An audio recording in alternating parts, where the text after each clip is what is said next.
Le lendemain de cette aventure, Malfoy n'en fait pas ses yeux qu'Harry et Ron étaient toujours à Poudlard, qu'ils n'aient pas été renvoyés. Hermione, quant à elle, refusait de leur adresser la parole, ce qui les arrangeait. Harry avait parlé à Ron du fameux paquet qu'il avait été chercher avec Hagrid le jour de son anniversaire sur le chemin de traverse. Ils en conclurent que ça devait être quelque chose de précieux et de dangereux. Une semaine plus tard, pendant le petit déjeuner, les hiboux envahirent la grande salle et cette fois, Harry avait reçu quelque chose.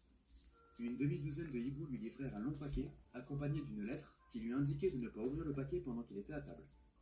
La lettre était de la part du professeur McGonagall. Elle lui disait que le paquet contenait son nouveau Nimbus 2000 et que sa première séance d'entraînement était le soir même sur le terrain de Quidditch avec Olivier Dubois.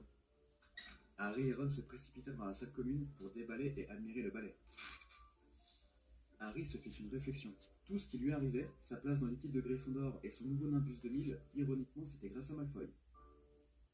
Le soir, après les cours, Harry se rendit sur le terrain de Quidditch et essaya son nouveau ballet jusqu'à l'arrivée d'Olivier Dubois. Ce soir-là, Olivier lui dit qu'il allait simplement lui expliquer les règles et que par la suite, il participerait aux entraînements 3 fois par semaine. Chaque équipe de Quidditch compte 7 joueurs, 3 poursuiveurs qui se passent au soir et essayent de marquer des buts en les lançant à travers l'un des 3 cercles. Chaque but rapporte 10 points.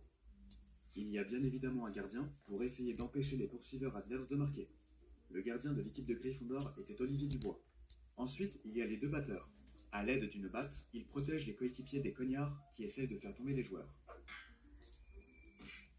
Fred et George Weasley occupaient ces postes. Et pour finir, il y a l'attrapeur qui est là pour attraper le vif d'or. Celui qui parvient à s'en emparer fait gagner 150 points à son équipe et met fin au match.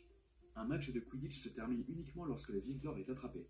Le record du Harry était à Poudlard depuis 2 mois maintenant. Entre ses cours et ses séances d'entraînement, il ne voyait plus le temps bateau qu'à Private Drive.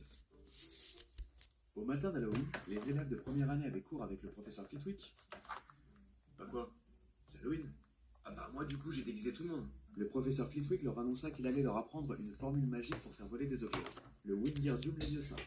Pendant la leçon, Hermione essaya d'aider Ron sur sa manière de prononcer le sortilège, mais celui-ci s'énerva et lui dit de le faire si elle était si intelligente.